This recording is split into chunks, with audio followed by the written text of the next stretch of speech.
Bonsoir à tous, bienvenue dans cette nouvelle lecture de la bibliothèque. Avec moi ce soir, Janine. Salut Janine. Depuis les pouilles. Elle est là, elle est là-bas, là-bas au chaud, au Pouilly, comme s'il ne faisait pas assez chaud ici. Alors ce soir, j'avais le plaisir de vous présenter Ça, c'est l'amour de Jean-Robert Charrier. Et je ne sais pas si vous reconnaissez la comédienne qui est là, c'est Josiane Balasco avec sa fille. Cette pièce a été jouée justement par Josiane Balasco et sa fille Marie-Lou Berry à Paris. Donc je vais vous faire découvrir le texte et l'auteur. Alors, Jean-Robert Charrier est un auteur et directeur de théâtre. Il porte à la scène des créations contemporaines qui allient humour corrosif et réflexion sur la société, telles que Nelson en 2014, Jeanne en 2017 et 1983 en 2022. À seulement 25 ans, il devient le directeur du théâtre de la Porte de Saint-Martin, puis des Bouffes parisiennes en 2024. Alors, le petit résumé, 24 décembre, soir de Noël. Mathilde reçoit la visite impromptue de sa mère, un peu envahissante et haute en couleurs. Les discussions anodines, parfois joviales, cèdent le pas aux souvenirs, aux fantômes d'une enfance marquée par la violence et à l'introspection d'un lien unissant une mère et sa fille. Voilà. Tu es prête, Janine? Faites. Mathilde seule. On découvre Mathilde, jeune femme de 40 ans. Elle s'affaire en silence. Elle prépare un plateau repas. Le sapin clignote de temps en temps. On entend une musique de Noël automatique et qui sort d'un petit boîtier musical. Elle s'applique pour que le plateau repas soit bien réalisé. Une fois le plateau prêt, Mathilde prend le plateau et quitte la pièce. On entend ses pas dans l'escalier. Puis un grand fracas de vaisselle cassée. Elle revient dans la pièce principale. Mathilde tient le plateau avec de la vaisselle en désordre et des morceaux d'assiette cassés. Elle dépose le plateau sur la table. Elle se recoiffe, puis ramasse ensuite une couronne tombée par terre. Elle prend le temps de la raccommoder, puis elle l'installe sur le mur à un endroit abîmé. On frappe à la porte. Mathilde va ouvrir, c'est Frédéric, sa mère. Maman, qu'est-ce que tu fais là? Joyeux Noël à toi aussi, ma chérie. Oui. Non, faut répondre Joyeux Noël, maman. Joyeux Noël, maman. Oui. Tu as vu comme la vie est pleine de rebondissements? C'est formidable. Je ne suis pas sûre d'avoir envie de rebondir là, maman. Tu vas laisser ta mère passer Noël sur le paillasson? Non, mais maman, tu peux pas débarquer comme ça. Laisse-moi entrer 5 minutes, enfin. Je me gêne, là. Mathilde la laisse entrer sans dire un mot. Ça marche pas, le réchauffement climatique. Il fait un froid de cadavre. J'ai jamais vu ça. Qu'est-ce que tu fais là, maman? Je dérange? Non, non. C'est marrant, tu dis non, non, et j'entends oui, oui. Ah oui, c'est marrant. Qu'est-ce que tu fais là, maman? Écoute, ça m'a pris d'un coup.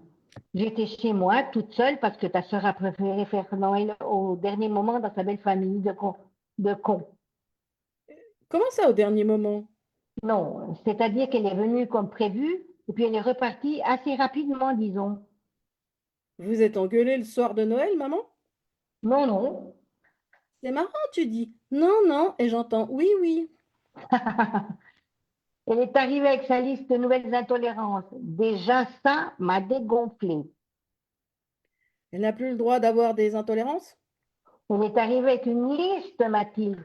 Une liste écrite sur un papier. Bah, au moins, c'est répertorié, c'est plus simple. Et que je ne peux pas manger de lactose sinon j'ai des reflux, et que je ne peux pas manger de noix sinon j'ai des aftes, et que je ne peux pas manger de pain sinon je pète. Alors pète et fous-moi le pain à la paix. Tu sais pourtant qu'elle est fragile, tu pouvais pas t'adapter un peu? Ça ne sert à rien. Sa plus grosse intolérance, c'est moi. Je le sais très bien. Elle est allergique à sa mère, pas au lactose. J'ai dit qu'on pouvait peut-être faire une petite entorse à ses intolérances imaginaires le soir de Noël. Elle l'a très mal pris. Ils sont partis. Tu as dit imaginaire? J'ai dit la vérité, oui. Grandiose. Je te remercie. Et donc tu débarques ici sans prévenir. Je me suis dit, finalement, on est à une demi-heure de bagnole de la Matou. Autant faire un coche-crochet plutôt que de ruminer toute seule. Je sais que c'était pas prévu, que cette année c'était sans manif et doche, mais moi, les paquets pour les gosses de ta sœur qui restent emballés au pied du sapin, ça me colle un cafard. Autant que je n'en profite. À 10 ans, il a sûrement quelques années de trop pour faire des puzzles de 8 pièces, mais ça lui rappellera son enfance. Je les pose là, en attendant. J'ai beau aussi rapporter j'ai aussi rapporté du Tupperware avec les restes, c'est-à-dire tout le repas de Noël dans des boîtes en plastique puisqu'ils n'ont absolument rien touché. 250 balles de course pour rien. Je suis ravie. Mais ça, moi, je lui ai dit. Ma grande, je suis désolée. Tu gagnes bien ta vie, bien mieux ta vie que moi avec ma petite retraite. Je vais t'envoyer la note. Enfin, tu gagnes. Ton mari gagne plutôt. Tu lui as précisé ça. Ben, j'ai dit la vérité, oui. Grand chelem. Je ne vois pas pourquoi je paierai le dîner de Noël pour tout le monde alors que monsieur ne sait plus quoi faire de son pognon et que les gosses sont ingrats et ne disent jamais merci. Vous avez déjà fini de manger, vous? Oui, Ah bon? on a fait passer le Père Noël très tôt. Les garçons ont passé la journée sur le chantier de la maison en face, hein. Ils sont déjà couchés. Eh ben, c'est gai. Eugène croit encore au Père Noël? Il me fait croire que oui pour ne pas me rendre triste. Il continue à préparer un petit repas que le Père Noël dévore après avoir déposé les cadeaux. Cette année, Eugène a décidé tout seul du menu. Du kiri en entrée, suivi d'un Twix avec des frites, en dessert des pastilles Vichy et un verre d'Oasis pomme cassis. J'espère qu'il a moins d'intolérance que ta sœur. Le Père Noël, pardon, j'espère qu'il a moins d'intolérance que ta sœur, le Père Noël. Parce qu'avec un menu pareil, je peux l'embrasser mon petit-fils discrètement? Il a été malade toute la journée, il vient enfin de s'endormir, et si on peut éviter de le réveiller? Je croyais qu'il était sur le chantier avec Philippe. Oui, bah justement, entre sa gastro et le travail avec son père, il a bien mérité qu'on lui fiche la paix. C'est peut-être pas l'idéal pour un gosse malade d'aider son père sur un chantier. Non, il adore ça, qu'est-ce que tu veux? À ce point-là, On doit la vendre, cette baraque. Il dure depuis des lustres, ce chantier. Le petit file un coup de main pendant ses vacances, je vois pas le problème. il en a marre de retaper des maisons tout seul, ton Philippe. Il pourrait peut-être embaucher d'autres ouvriers que juste son fils de 10 ans, non? Bon, si t'es venu pour faire des réflexions sur tout, tu peux repartir, vraiment. Là. J'ai pas le courage, là. Je dis ce qui me vient, c'est tout. Qui aurait cru que tu t'installerais à la campagne avec mari et enfant, toi, enfin, Mamatou, Oui, enfin, ça fait 11 ans, maman. ma petite Matou chérie qui sortait tous les samedis soirs avec ses copines. Mathilde fait juste une moue de la tête comme si elle s'en moquait. J'ai l'impression de te gonfler. C'est très désagréable. Tu préfères que je rentre terminer ce réveillon de Noël chez moi toute seule devant France 3? Arrête un peu. Bon, Frédéric se tapote la gorge en toussant bizarrement pour faire comprendre à Mathilde qu'elle est assoiffée. T'as mal à la gorge? non, je suis déshydratée, ma chérie. Tu veux un verre d'eau? T'as pas plus festif?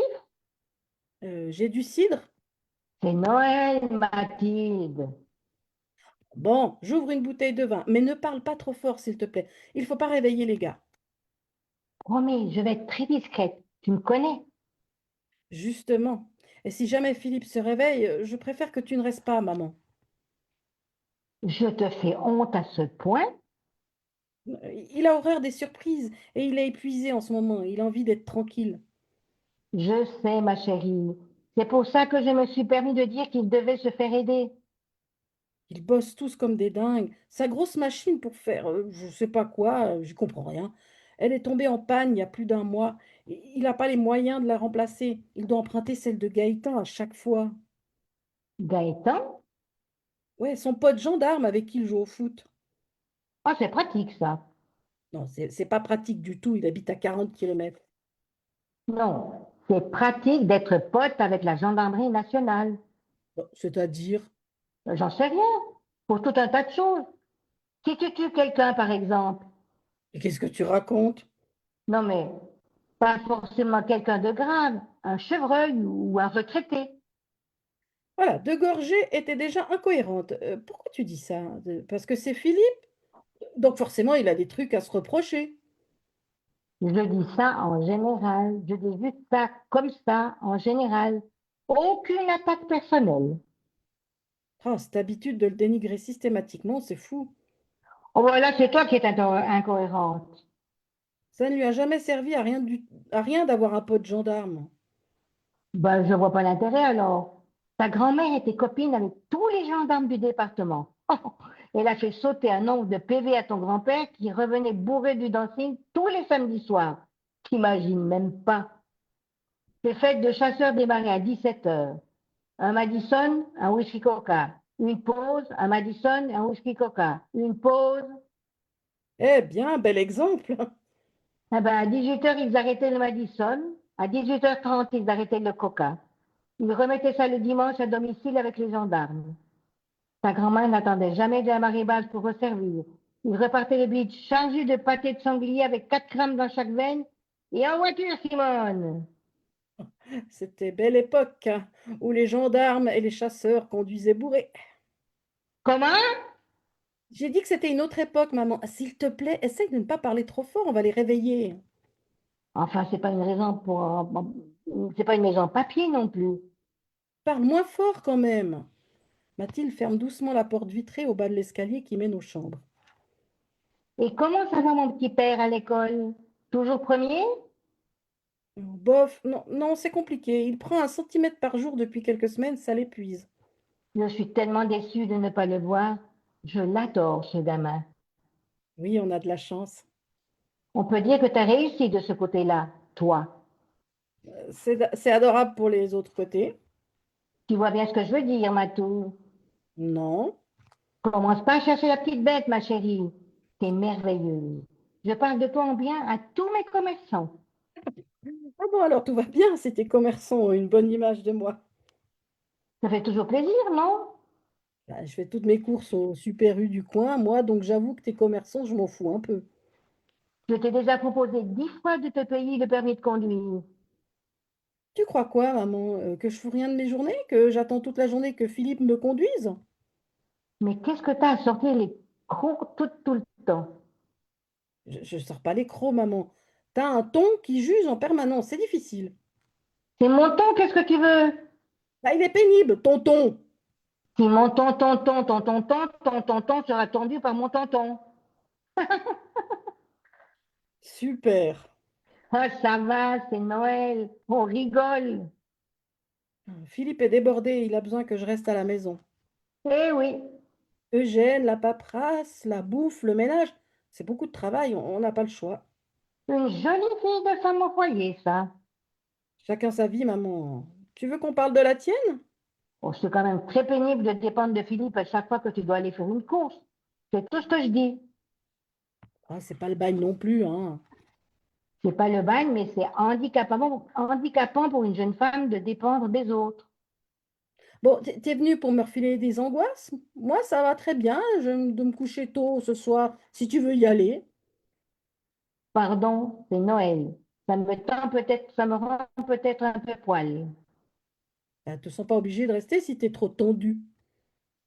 Pardon, je te dis, c'est pour ton bien. Ce serait quand même plus commode Hop, de pouvoir te... hop. Parle pas trop fort, tu vas réveiller les petits. Oh, hilarant. Tu veux que je prenne le jeune à la maison pendant les vacances pour qu'il se repose un peu? Je sais pas, je demanderai à Philippe. Ça va dépendre de l'avancée du chantier. Ça me changera des jumeaux insupportables de ta sœur. N'exagère pas non plus, maman. Oh ben, ça se voit que tu les as jamais gardés.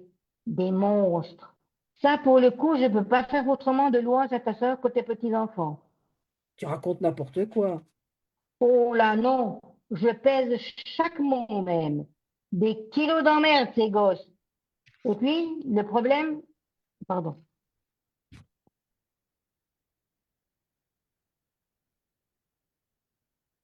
Et puis, le problème, c'est que les parents n'ont pas du tout l'intention de se calmer. Ils ont à peine envoyé le faire-part de baptême du dernier qu'ils réfléchissent déjà à acheter une maison plus grande pour l'arrivée du prochain. Moi, je milite pour qu'avec des gamins pareils, on mette un terme à la procréation directe. La vasectomie, c'est pas pour les animaleries. Il est pourri ton slogan. C'est peut-être pas mon meilleur. Tu vois bien Xavier se faire faire une vasectomie, tiens, tout à fait le genre. C'est tellement plus simple d'emmerder sa femme avec un stérilet pendant 20 ans, alors qu'il suffit d'une mini-opération qui ne change strictement rien à sa vie à lui. Ça te fait un super sujet de conversation pour ton prochain dîner. T'as raison. Faut que j'y pense. Ils n'ont que trois ils n'ont que trois pour le moment de gamin. Un quatrième, c'est pas non plus une colonie de vacances.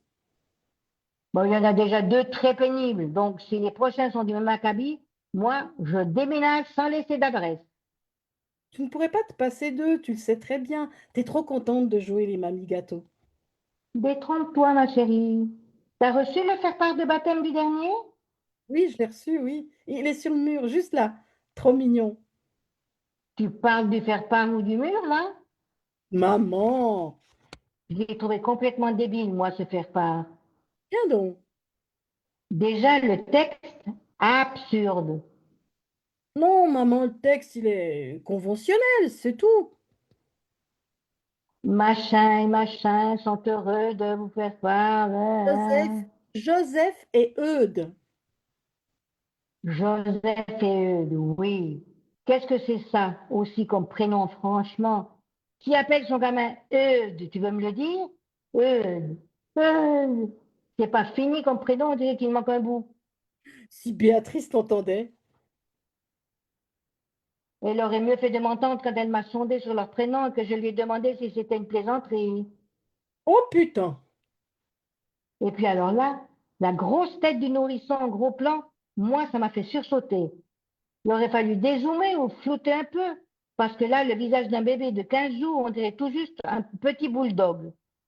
Surmonter celui-là, malheureusement. Pardon, surtout celui-là, malheureusement. Et donc, alors, le texte, mon Dieu, le texte. Joseph et Eudes, oh, Eudes, sont heureux de vous annoncer la naissance de machin. Mais Joseph et Eudes, ils n'annoncent rien du tout parce qu'ils n'ont que 3 ans, qu'ils n'ont aucune idée de quoi que ce soit. Joseph et eux, ils font pipi et caca, et c'est déjà beaucoup leur demander s'ils ne sont pas responsables du fait que leurs parents ne sont pas foutus de faire un tout petit peu gaffe à ce que maman ne tombe pas enceinte tous les 3 jours. Ça n'a rien à voir, ils sont catholiques. Ah, tais-toi, je t'en supplie, parce que ça aussi, ça a le don de me rendre dingue. Ce nouveau côté béni-oui de ta sœur. Tout ça pour faire plaisir à son mari et sa belle famille, hein? Parce qu'elle est comme nous, au fond. Elle n'en a rien à carrer des curés et des messes tous les dimanches. Non, c'est rien du tout, maman. Ça me désespère, qu'est-ce que tu veux? Tous ces gosses qui vont devenir aussi étriqués que leurs parents, Tu nous as réclamé des petits-enfants pendant des années. Tu vas pas te plaindre maintenant que t'en as d'en avoir trop. je ne m'en plains pas, je me plains de la qualité. Mais ça va pas la tête de parler comme ça. Qu'est-ce qui a pu se passer pour que ta sœur devienne comme ça? Qu'est-ce qui s'est passé entre son adolescence où je l'emmenais dans toutes les manifs féministes de France et maintenant où elle se fait complètement rouler dessus par sa belle famille? Toi, ton gamin, il est merveilleux, extrêmement bien élevé, mignon, gentil, drôle. Je suis satisfaite. C'est gentil. Ben oui, c'est gentil. Enfin non, c'est pas gentil, c'est vrai. C'est vrai que Joseph et eux, bon. Ah, Non, attention, hein, ne me fais pas dire ce que je n'ai pas dit. mais si, allez, oh, ça va. C'est Noël. Pour une fois qu'on est que toutes les deux, on peut bien dire un peu du mal des autres, non? Ils sont insupportables, putain. Et voilà. Ah, des têtes de cons comme leur père. Merci. Et cette façon de les habiller, toujours pareil, hein. Des fois qu'on oublierait qu'ils sont jumeaux. Mais on est au courant, vous inquiétez pas. Ils nous saoulent autant l'un que l'autre. Ils sont forcément du même œuf. Moi, c'est pas compliqué. J'ai jamais réussi à comprendre lequel était lequel. Et voilà, on va s'arrêter là sur cette adorable discussion entre mère et fille. Alors, bah, si ça vous intéresse de le lire, vous le trouverez à la bibliothèque, forcément. Merci à toi, Janine, pour cette lecture. J'adorerais faire ça Merci avec à toi aussi. mère et fille. Je me dis que ça tombait bien. Et puis pour notre prochain rendez-vous, donc n'oubliez pas, le prochain rendez-vous le 5 et le 6 juin au Théâtre à Colombier, vous avez le prix FSSTA. Donc pour ceux qui sont dans le coin, pour ceux qui veulent venir, n'hésitez pas. Six troupes ont été sélectionnées pour faire cette grande finale. Et puis pour nous, on se retrouve début juillet pour la dernière lecture avant les vacances. Merci beaucoup, Janine. Bon séjour dans les Merci Pouilles à toi. À et à vous bientôt. une On se bonne retrouve à soirée. Colombier. On se voit à Colombier. Et des gros bisous. Bye bye. Bye bye.